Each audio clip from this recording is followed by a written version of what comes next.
want to own a brand, and I want it to be small, and I want it to be lightweight.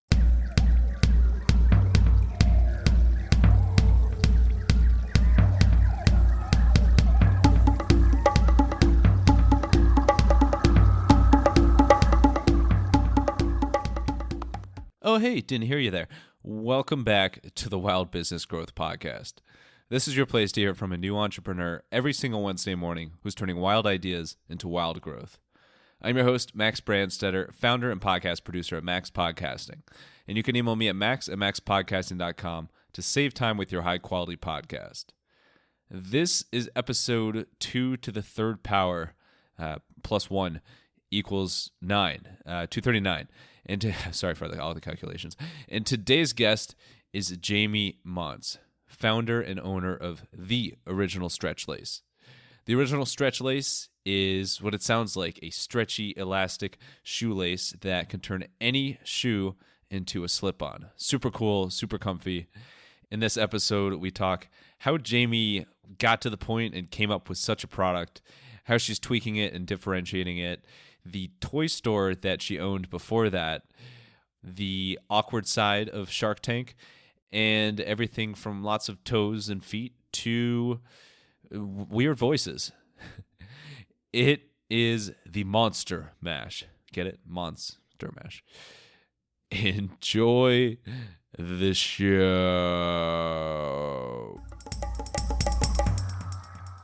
Alrighty, we are here with Jamie Montz, founder, owner of the original Stretchlace. So we're going to get extra stretchy today and extra original. Jamie, not only thank you for joining today and for all you do, but I heard from a little birdie that this is your first ever podcast. So thanks for having it here on the Wild Business Growth Podcast. Yes, thank you so much. My first ever podcast. I'm super, what's the word? I'm nervous. I mean, it's like Shark Tank nervous. Don't be nervous. So it's a little nervous. I mean, like if I was having a conversation with a friend, so I'm going to just try to pretend like it's just a conversation with a friend. Well, totally. Well, I mean, this is a conversation with a friend. By the end of this, we'll be besties. And I think we go way back already, a few minutes. But, the beautiful thing about podcasts, at least those that aren't live, is that you can edit them after. So it's extra, anything could be nerve-wracking, but it's extra casual, and anything that you don't want in the final version or we don't feel good about or want to take out or any slip-ups, the listener who's listening right now has no idea that it took place. So look at that brilliant genius right there. Yeah. Cut it out. I like it. So that's why this interview is 2 minutes long. No, I'm just kidding. But really, really excited to get into the original Stretchlace story, if I can ever pronounce it correctly. But before that, there's some aspects of your background before that I found pretty fascinating. First is Zeebies. So you created a store a few years ago. What was Zeebies? You've done your homework, Max. My gosh, that's like thank you. Past. I'm not school anymore, so I'm like I have a lot more bandwidth for homework now. You went deep. That's amazing. Well, yeah. So Zeebies, my husband and I used to live in the Seattle area. And before we had children, I've always had this like entrepreneurial spirit. I grew up with a father who I'll call a Renaissance man. He was definitely into a lot of different things. And so I think that was kind of born within me as well. When my husband and I lived in Seattle, we were without children. And I thought, let's just start this specialty retail educational, what we'll call toy store in the Seattle area. It was actually in the outskirts of Seattle. And so we started this educational, we'll call it educational store, but really it was a toy store, and it was a community toy store, and we didn't have kids. I don't know what I was thinking. But the main reason why we wanted to start the brick and mortar was because we wanted to start selling on Amazon early on. And this was back in the early 2000s when Amazon had just opened up their third-party selling, and being in the Seattle area where Amazon was headquartered, and my husband being in technology and myself being in e-commerce, we were able to be one of the first third-party sellers on Amazon for specialty educational, not toys. Some of them were toys, but for children. And so it was like a lot of high-end wood German product that we were selling online, as well as toys and things that you would not see in your local Target, basically. So we started that company and ended up actually selling it. That was quite the ride, ZB's. But I actually ran the store, like physically. I was in the store, and it was during fourth quarter holiday season when I was shipping orders by myself. We had employees, but when you're an entrepreneur, you're holding the majority of the work, or you're doing the majority of the work, and you have people who are employed, but it's no substitute for the owner. And so we had employees, but it was still a tremendous amount of work during the fourth quarter. And then I found out I got pregnant, and then the rest is history. We decided we wanted to sell the company. And we ended up selling after, I owned it for 5 years. But yeah, so ZB's, that's definitely a blast from the past. And there's a really weird, strange connection with Shark Tank, if you want me to go into that. I don't know if you want me to keep talking, because I will, or if I need to take a break and a breath of air. No. You can talk as long as you want. I often take an approach where I kind of sit in the back seat and listen, and I'll jump in every now and then, but I never want to cut you off unless I have like a terribly corny joke to throw in there. So, but this is great. But Okay. Before we get to the Shark Tank tie-in, owning a toy store, that's like a pretty cool thing to do on your resume or life for anybody in business. I mean, toys are fun. Everybody loves them. Educational toys. How did you get into that space of kind of like a mix of toys and education? My background at the time, and it still is to this day, has always been in e-commerce, just buying and selling things online. And I, at the time, was helping brands grow online. And when you see and are exposed to all these different types of brands, you kind of figure out what you want your niche to be. And for me, I knew that I couldn't compete with Target, and I didn't want to carry the exact same things that they sold. And so I went for the specialty market.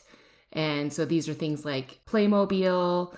We had to carry Lego because Lego's just huge everywhere, but we carried some of the things that maybe you wouldn't see at, your local mass retailer. Gosh, these brands like Haba is also another German high-end toy. Usually like Montessori schools will use these types of products. And so I really wanted to differentiate myself from what was available in mass market. I just thought it was a really fun space, the community that we opened the brick and mortar store in was a brand new community. And I learned so much from the experience. Like I would never open a specialty educational toy store in a brand new community, but it was a community that was highly like family focused. And so we would have, all the neighbors like walk in, and they knew my name. I knew their names. It was kind of like Pleasantville a little bit. Everybody kind of knew each other. It was cool. I was going to say, it's like the show Cheers. Everybody knows your name. Totally. Yes. I put on my little, I used to have an apron that I'd wear, and I fit the total, like, oh, there she is, the shopkeeper that's like running her little toy store. But yeah, that's why I got into it, is because I really did not want to compete with the mass market, and I wanted to do something a little bit more higher end and kind of specialty. And I also knew that would also do well online, just knowing kind of where the space was going. Like at the time I was working at a company, before I opened the toy store, I was working at a company called drugstore.com. And we were growing brands at that time, like Method. I don't know if you know of Method. They sell in of Target course. now. Yeah. They have very like cool packaging. Yes, very cool packaging. And I know they're like super eco-friendly and all that. Yeah. Yes. So at the time, like they just basically were launching with like a hand soap, and it was this really cool like teardrop looking bottle. And they didn't have Definitely what they had have some today. of those before. Yeah. Yes, right? We all have. Anyways, we helped launch these kinds of brands where you wouldn't really necessarily see them, like the Dial pump soaps at Target. It was like Method. So Method started out being more specialty, but then they went into mass just because that's where everybody's at, is in mass retail. But we were launching brands like Method and Seventh Generation, and Mrs. Myers was a part of that at the time. I was in the these are all home like these brands category. are all massive now. Yes, right? That was like it was early 2000, 1999 to 2002, basically. So they're huge now, right? And it's so cool to see these founding stories of these people that have like started with one idea and just percolated from there. But Right. You're working with e-commerce, and then actually physical, like a brick and mortar store of your own at a crazy time for like the explosion of the internet, explosion of Amazon. And, now it's like you can't like blink or spend like a millisecond without seeing something Amazon or thinking about Amazon. But Right. But you alluded with ZBs that actually ties into your Shark Tank story. So what's the crossover there? Well, so like I told you, it was like the neighborhood, toy store that all the kids would come to and come get a piece of candy, or like at times we had Pokemon cards, and they would just, like little kids, 5, 6, 7, 8 years old, would walk in and they just wanted to spend their own money that they'd earned and whatnot. There are some kids that really do stick out of my mind, like their names and their faces. So I still envision these children as children, but now they're like grown adults. They're 20, whatever is it? They're 20 something years, 28 probably years old by now, right? When we learned that we were going to air on Shark Tank, and then the actual airing happened, my aunt, she called me and she said, "Do you remember a little girl that used to come into your toy store?" And she said the name. And I said, "Yeah, it sounds familiar. Yes, there were so many kids that would come in, all the time." And because my aunt's a flight attendant, she does international flights with Delta. Anyhow, she flies with a woman who used to live in my neighborhood in Snoqualmie, I guess. And she had a daughter that was around that age, 6, 7, 8 years old. And this daughter now works for Robert Herjavec. So when it aired, she said, "Oh my gosh, I used to go to that toy store. I know her. She was so nice." And I just thought that was so strange because Robert was the one that made the deal with us. So I was like, that's a really small world, because Robert's company's in Canada. I still haven't made the connection. I don't know where this woman is at now. I need to get that clarification from my aunt. But she works for Robert's company and used to come into my toy store 20 years ago. Is that not the strangest thing? That is so cool. That's see, you were just meant to be on Shark Tank. That's perfect. I guess so. So let's stretch our way to the original Stretchlace, which of course is the company that you pitched on Shark Tank. Really, really cool company. For anybody who's not familiar, obviously you can tell by the name that it's laces. There's shoelaces. There's a stretchy aspect to it, but I think in a nutshell, the coolest part is that you can take any shoe, like any type of shoe, and turn it into a slip-on, which of course is more comfortable. There's lots of benefits to it. But how did you even consider getting into, coming up with an idea in the shoelace space, which rolls off the tongue, in the first place? Oh God, that rhymes again. Oh, this is terrible. Oh my gosh. Okay, well, so knowing my story with my background with ZBs and e-commerce and having that store, that's a great segue, because the reason why I sold ZBs is because I should never have opened a brick and mortar store. Like, me personally, I know some people who love having their brick and mortar stores. It's great. It's fun. Maybe they really resonate with the product. For me, I didn't have children at the time. While I love the product, it just wasn't like a passion project for me anymore. What was really exciting to me was the concept of selling online. When I sold that business, I knew I wanted to come back to Amazon in some kind of way. And I always thought to myself, I said, I want to own a brand, and I want it to be small, and I want it to be lightweight. And this isn't the story that I actually told on Shark Tank, which in hindsight, I really wish I would have told the story on Shark Tank, because it explains why I launched these laces. One of the questions that Daniel Lubetsky asked me that I'll never forget, that was so embarrassing. I don't even know if they aired it, actually. But he said, "You have this, 20-year background in e-commerce." And he like lifts the lace up and he's like, "And this is what you come up with?" And it was like one of those moments where I was like, he's right. Like, why did I? But really the story is because, like, I don't have a passion for shoelaces. Like, who does? It's just like one of those things you have to use. But I knew that I wanted to go back to Amazon someday. And like I said, it was those metrics that I wanted to meet, which was small, lightweight, own my own brand, and we can ship this thing in, like a commodity product or whatever that people need. And so just one day I was tying my kids' shoes. I have 3 boys. And at the time they were all in different phases of shoe tying.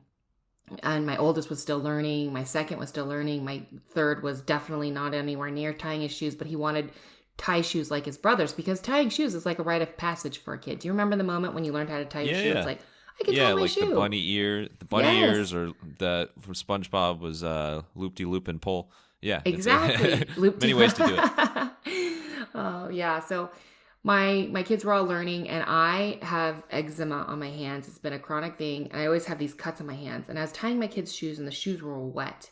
And it wasn't rainy, during that time period. And I thought, why are they wet? And all I could think of was, are they walking through the school's bathroom and like dragging it through pee? Like that's what I was Oh, man. And I was thinking, I have all these cuts on my hands and I'm like getting pee on my hands. I thought, there's gross. This is so gross. Like why, can you wear these shoes with these already built in, like Converse had these shoes with kind of elastic laces with that you just pulled on. But they were like, no, we want to look like everybody else. We want tie shoes. Right. So then I was like, well, there has to be something. And I went online and I looked, and there's a bunch of elastic laces, but they all have like clips and clasps and all these other doodads that you have to deal with. And I thought, my kids are going to destroy those. Like they're going to run in the playground and that clip's going to be broken in like 2 seconds, So that's how I came up with the laces. I just thought they have to just make this super simple, just stretch lace that just goes in your shoe like regular, and it makes everything into a slip-on. And that's how it happened. And then it was like, one of those natural things where it met all my requirements for selling on Amazon again, which was small, lightweight, commodity item. And that's how it started. So all that, like in the back of your mind, is kind of e-commerce is the consistent thing through all of this. So even with the physical product, you're thinking like what works there. So it's really brilliant. I mean, it allows you to scale and like quick transition to selling stuff online. But as far as these actual laces, so what went into developing the original Stretchlace? The original stretch. Yeah. So in my background with e-commerce, like I've kind of said, I've helped brands launch online, but I've also developed brands for companies that I've worked for. And so I dealt with sourcing and the pitfalls of international sourcing and manufacturing. So like the perfect example is, you kind of take advantage of like when you go to a retailer, you buy a shirt and the seams are all straight and it looks perfect, and you wash it and all of a sudden it's like the seams are crooked and you've got the seam like in the middle of your body versus it being on the sides of your body. Like that's the difference between getting a manufacturer that knows what they're doing and getting one that doesn't. So little like intricate details of like how to find the right manufacturer, make sure you're getting the right samples, how to know the product's actually going to perform like you expect it to, because there's so many, people overseas who will sell you a product and it'll be at a good price, but then for example, you wash it, wear it, whatever, and then all of a sudden it like disintegrates, or like I said, the seams are off, or whatever it may be, little tiny details that you don't notice. And so brands that have done this well have, they have all those supply chain, like they have that all baked and it's done. And so I had the opportunity to kind of learn all these things about manufacturing, and I got really lucky. And luckily, shoelaces are not that complicated of a product. But when I was looking for sources overseas, obviously China is the first place everybody goes. And I was testing the product there. And honestly, it's like a term, elasticity. The stretchability of the product was like not good. So you'd stretch it and it would only like stretch to a certain point, and then it'd feel kind of like hard and stiff and almost kind of like just cheap. It just felt like not, it didn't feel like a really nice product to me. And that was after like months and months of trying to source the right product that would offer the correct amount of stretch, because the last thing you want to do is put a product into your shoe and it's stretchy, but it only stretches to a certain point, because those pressure points are going to hurt your foot, right? You're going to put it on and it's just going to be tight. It's going to be like a tight lace. That's uncomfortable. And people have all kinds of foot issues. I've learned now in selling laces for, how long has it been? 7, 8 years. Yeah. And so it was really important for me to find a really good quality product, even if it was going to cost a little bit more. And so I actually I'm Korean. I went and sourced this product in Korea. And so I just found this, I went through, multiple iterations of samples and products of elastic that was already being created, because elastic is not new, but had this developed in my own unique colors and lengths, and just launched it on the market as such. Because like anything, you'll find like base product, which is a lot of what people do today. They go to China, they source something, it comes in X, Y, and Z length and X, Y, and Z color. And that's for a reason, because it's like, that's what sells, right? The 80-20 rule. But that necessarily might not be the right product. That might not be the right length for what you want to use it for. So with our product, I decided that I wanted to really be able to fit laces on shoes that people were wearing that were trendy. So Nike Blazers Air Jordans, any of the Converse high tops. And a lot of the links that were available for elastic shoelaces were not only really cheap, like I said, the stretchability, elasticity wasn't there, but the links weren't there. So you couldn't use these types of laces in those types of shoes. So that's really kind of where I found my niche, was trying to cater to people who are wearing shoes that are kind of notoriously hard to put on, and then making them in lengths and colors that they would want, and really building our differential on that versus like, well, it's just an elastic shoelace. But it's like anything, if you look a little bit further, if you look a little bit deeper, the founder will tell you the story of why their product is so awesome, right? So I just listened to like the Bombas guys, and I was like, oh, they're just socks, and I love their socks. But if you really listen to the founder story, it's like, oh, they had all these like intricate details. And same with my product as well. It's like, it's this elastic shoelace, but really there was so much detail and thought behind like what was really going to work for the product and for the customer, and who am I trying to make these for? Shout out the Bombas guys. My wife Dana is a huge fan of their socks, so I see those all the time now. But yeah, it's so good. But yeah, so many insights you can learn. And in your space, I think shoes are such a tricky space to be in, because you mentioned that there's ones that are trendy and like Air Jordans, Air Force One, like there's so many types of shoes or sneakers, whatever you prefer to call them, that will always be popular. But there's also like new shoes, new styles launching like every single day, and shoes are something I personally am not like a huge sneakerhead. Like I don't care that much. But there's a lot of people out there that care deeply about their shoes, and the laces are a big part of that. So it's a tricky space to be in. How do you make sure that you're creating this product and creating adding SKUs to your mix that cater to more and more people and actually are comfortable for people to wear, not like those pain points that you mentioned? Well, it's hard. It's a tricky process. I mean, we get so many customer emails, inquiring about certain colors, lengths, how wide they are. And so we really try to temper that with what we think is going to actually trend, what Nike is creating right now. It is difficult. And that's only one segment for us. So I talk about these, the sneakerheads that wear these. I have kids who are turning into sneakerheads, and they definitely, like, for instance, my oldest, he's like, I'm not going to switch out my laces with yours. Like, I have to keep the originals. Like, there's no way I'm going to switch out. So, but you have the original in your name though. So, I know. Joke's on him. You don't want to, exactly. I mean, he's the same kid that puts like the crease protectors in his shoes, like, it's like, okay, that's serious. It's knowing who my customer is. And I definitely know it's not that intense. He's not my customer. It's not his intense sneakerhead ways. It's like a customer who, like, Nike Blazers are the perfect shoe. They're like this high top that's notoriously hard to get into. I don't know what it is. They have like a small opening for your foot, and it's a high top. And then not only that, near the ankle area, it like pinches even more tightly. And I swear, as you own them longer and longer, it's harder and harder to put these shoes on. It's like you have to like literally physical force or make them super loose, and then, make them super loose. And then you have these loose laces that you're always having to cinch up and all this stuff. But these aren't the sneakerheads. The people who are wearing the Blazers aren't the sneakerheads. I mean, they are sneakerheads. They like to look cool, but it's not like my son who's wearing crease protectors in his shoes sometimes with some of the shoes he wears. I didn't even know crease protectors existed until you said that. Right? I know. That's like the crazy sneakerheads. Must be why I have creases everywhere. That makes sense, yeah. So do I. But yeah, so I think that, it's knowing who the customer base is and really trying to cater to what types of shoes they're wearing. So like for me, for example, like I said, my son he's way out of my customer base, but like somebody who wears a blazer who still likes cool shoes but wants comfort too would be a perfect person for this product.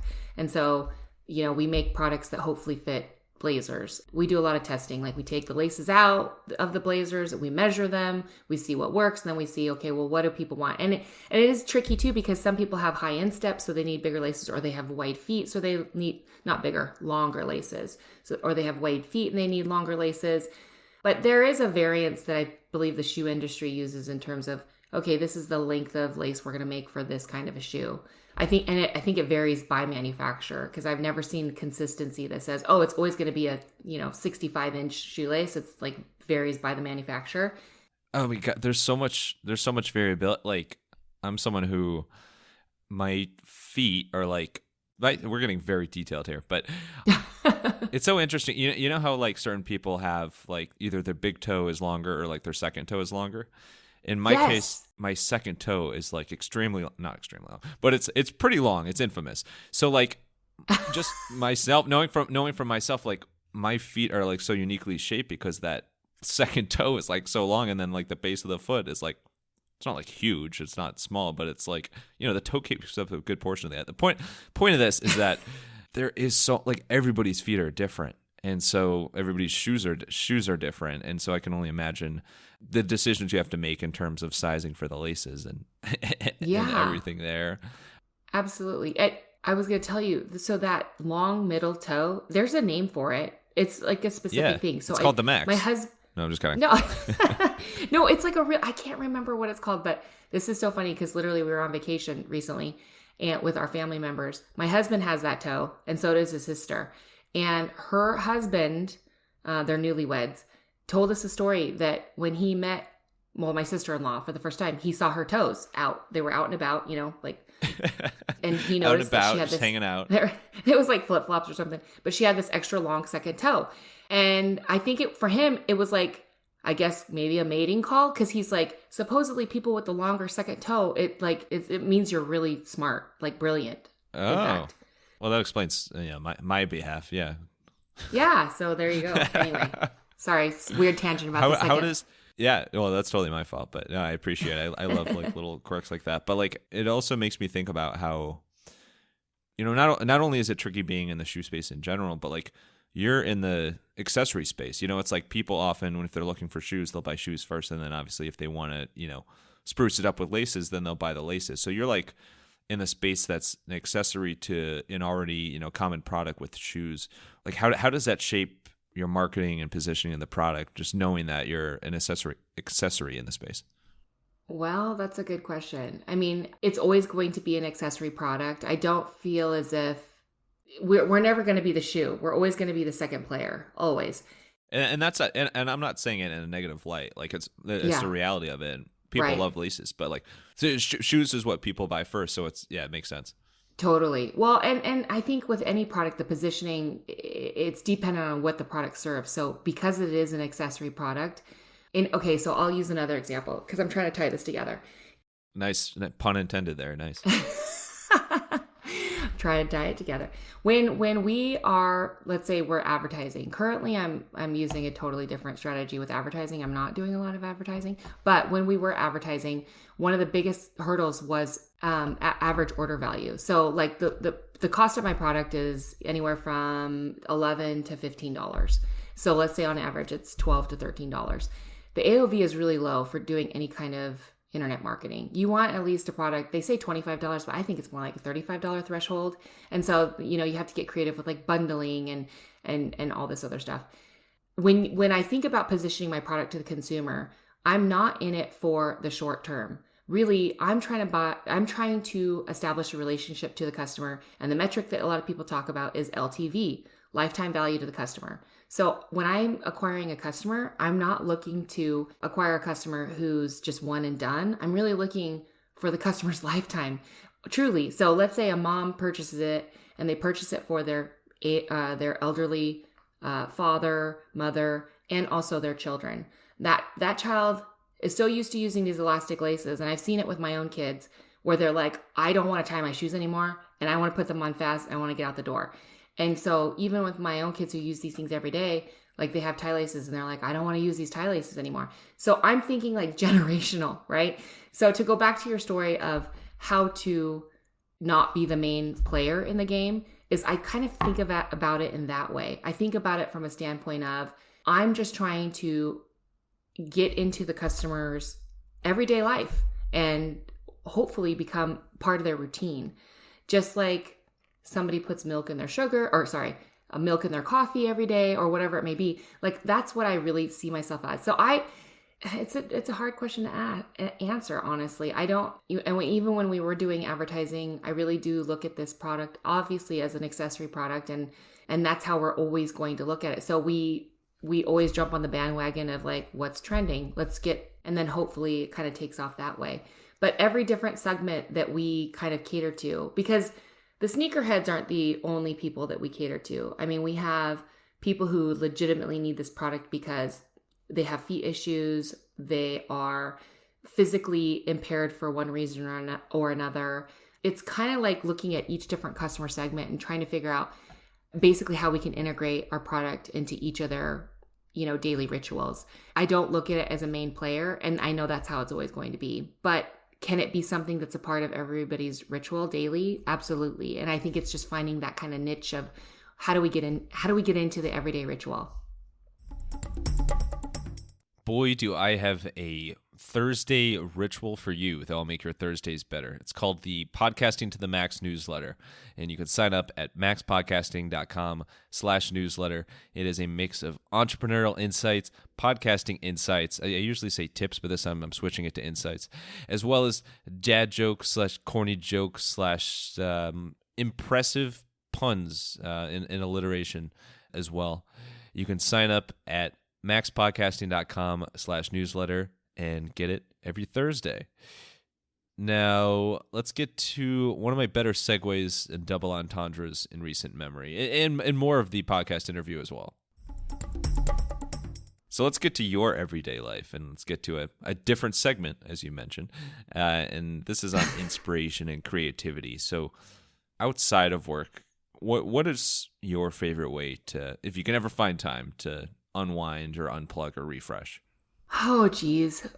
I think this phase of life is just, I have 3 kids, I have a husband, I have a job. I mean, it's just one of those phases of life where it's just super busy. And I think a lot of parents will agree, like it's the phase that just whizzes by. And I'm in that phase right now.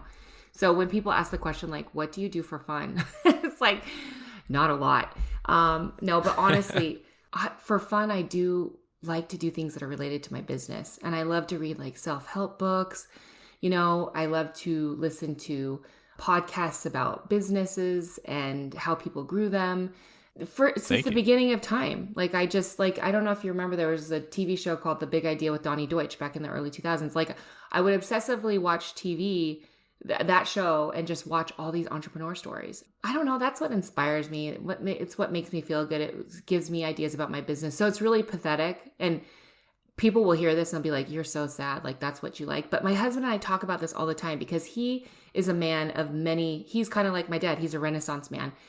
My husband loves to do many things. Like he took up playing the guitar. He does Duolingo and is trying to learn, like freshen up his Spanish. And he's a man of many different interests. And he loves to rock climb. Like I can name a million things my husband, but then when it comes to me, I'm so boring in that sense because when I list off like what I really like to do, it's all really related to my business. And I don't know if that's because all my free time is like usually related to my business, or if that's because that's really what genuinely interests me. And I've asked myself this question, and I think it comes down to it really honestly interests me. So that's my first answer. But yeah, on the side, I also like to watch horrible reality television. So I used to do that more. I figured there might be a curveball coming in there after too. I've been watching Survivor since it started. My brother, shout out Andrew, my brother and cousin Sam and Josh met the same way, like every year. Like I'm someone who I lost interest many years ago. Like I watched I don't know, seasons 2 through 5 or something. And then I just I guess grew out of it, which no, I'm not going to say that because that makes it sound like you guys didn't grow up. But no, I didn't. I found interest in other things, but I'm blown away by people that watch it every single year. So you're a surviving survivor. I am a surviving survivor. I just love Jeff Probst. I feel like he's my friend, Oh, he's awesome. Yeah. Yeah, he's an awesome host, and I just love all the stories. And I know it's TV, but it's just fun to watch. But I also love like really bad shows like Love Island. Have you heard of Love Island? I've heard of it. I've never watched it, but it sounds. It's the perfect name of a show that would go super viral and have tons of people interested in it. Yeah. Well, and I'm talking. These are the types of things like when I really just want to shut my brain off and not think about anything. That's what I do. But I really don't have a lot of time for those. I don't have a lot of time for television. But if I'm going to answer, like, I guess I do that. I mean, I'm super into organizing. Like, I would organize over watching reality television. Like, I love compartmentalizing things, finding new ways to use my drawer and like buy these little, compartment organizers to organize. I'm really into that. Right now I'm doing my sock drawer. We just moved too, so that also helps. But I've always loved to I love to make things efficient. Let's just say that. Efficiency is my thing. That's pretty inefficient. No, that's a great talent to have. We'll give you credit for weird talent on that one. But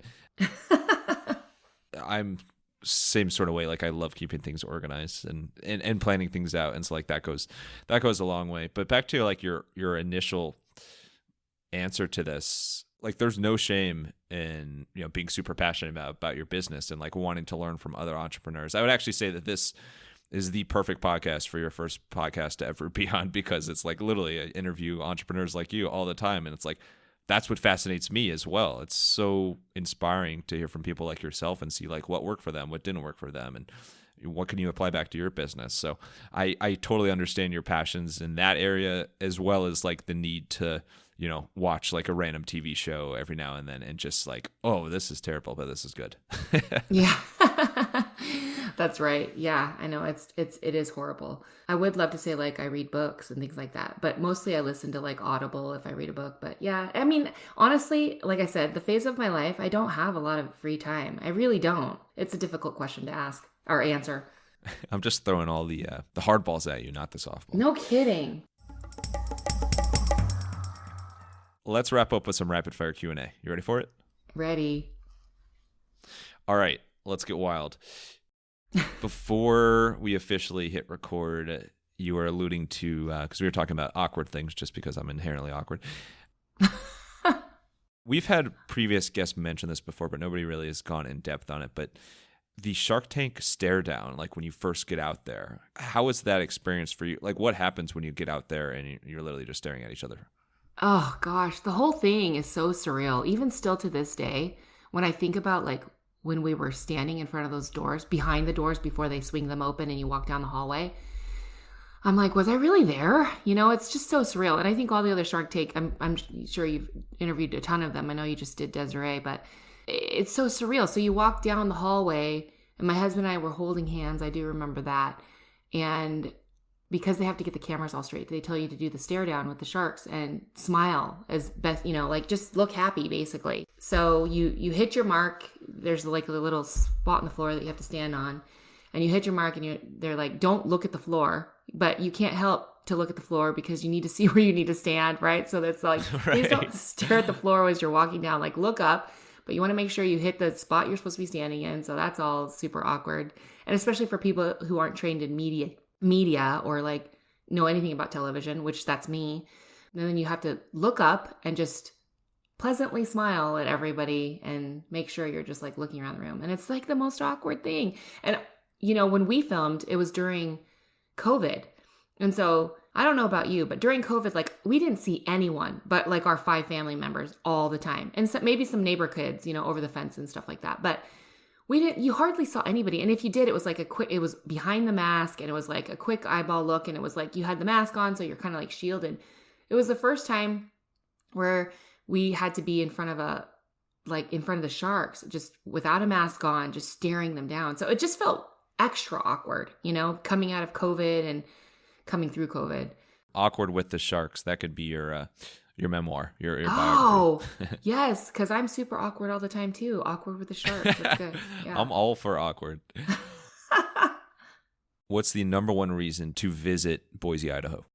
The number one reason, now that I've moved to Arizona, the accessibility to the outdoors is unreal in Boise. So if you're an outdoorsy person and you like to do all the things like skiing, mountain biking, boating, all that can be within reach in 20 minutes.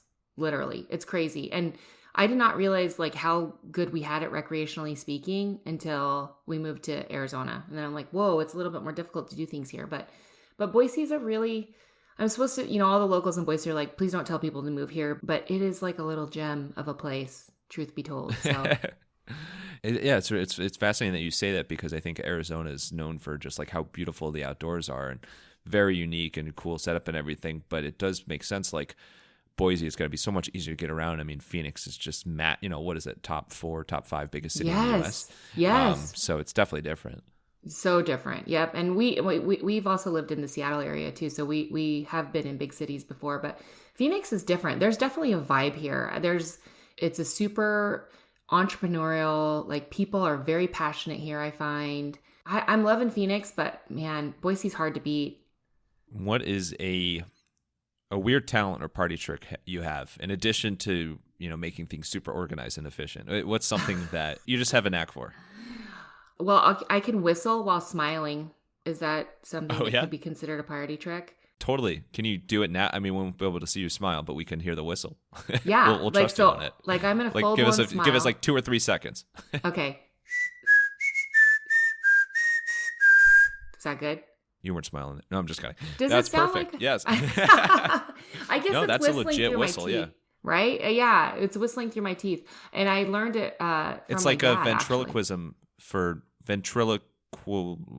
whistling. Ventriloquial whistling? Kind of. Yeah. Yeah. I also make this other weird noise through my mouth.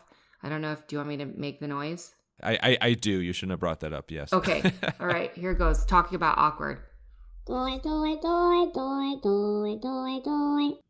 Can you hear it very well? I don't know what that was, but yes, I don't know if I have dreams or nightmares about that, but that's great. That's awesome. What do you call that? I don't even know what that's called. I don't know. But yeah, I do that to my kids at night when they're not behaving, scare them a little bit. I haven't done that in a long time, actually. But like, I don't appreciate it. This is the magic of wild business growth, is getting people to do their weird voices. Oh my gosh. Last one.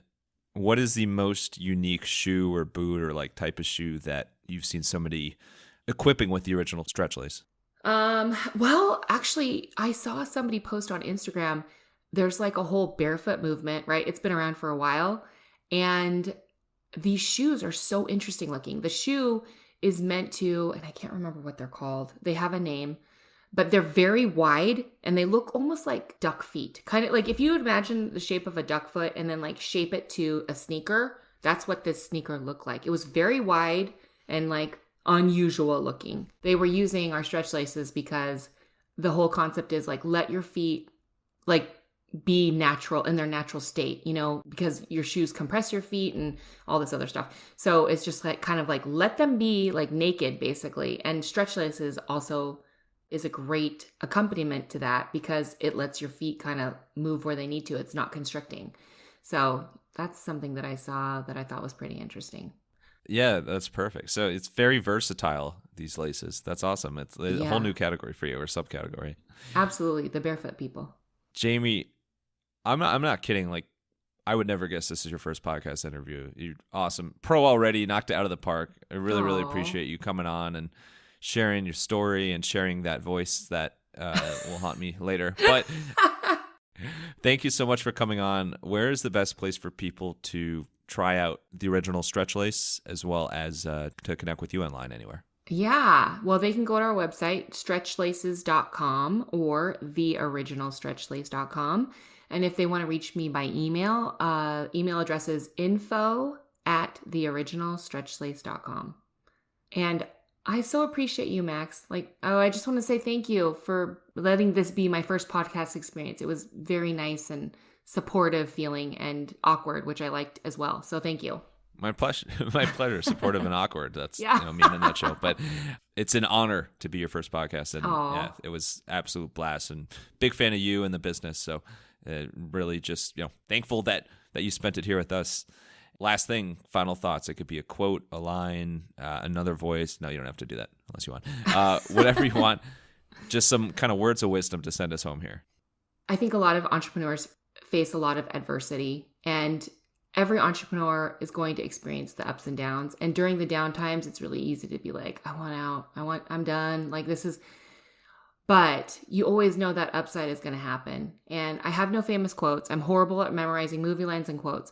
But that is the resounding kind of like message that's always in my mind is whenever things are proving to be difficult, there's always going to be a silver lining and there's always going to be an upward movement to the business. And, you're the sole person that's going to make it happen. And you can do it. Honestly, you can do it. So that's my last words of advice. Just keep going.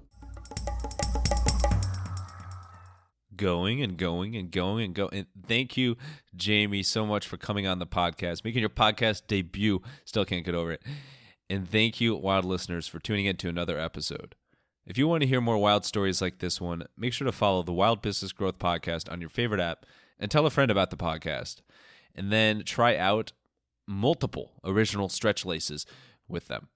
You can also find us on Good Pods, where there are pretty good podcasts and podcast recommendations. And for any help with podcast production, you can learn more at maxpodcasting.com and sign up for free to the Podcasting to the Max newsletter. That's at maxpodcasting.com/newsletter. Until next time, let your business run wild. Bring on the bongos!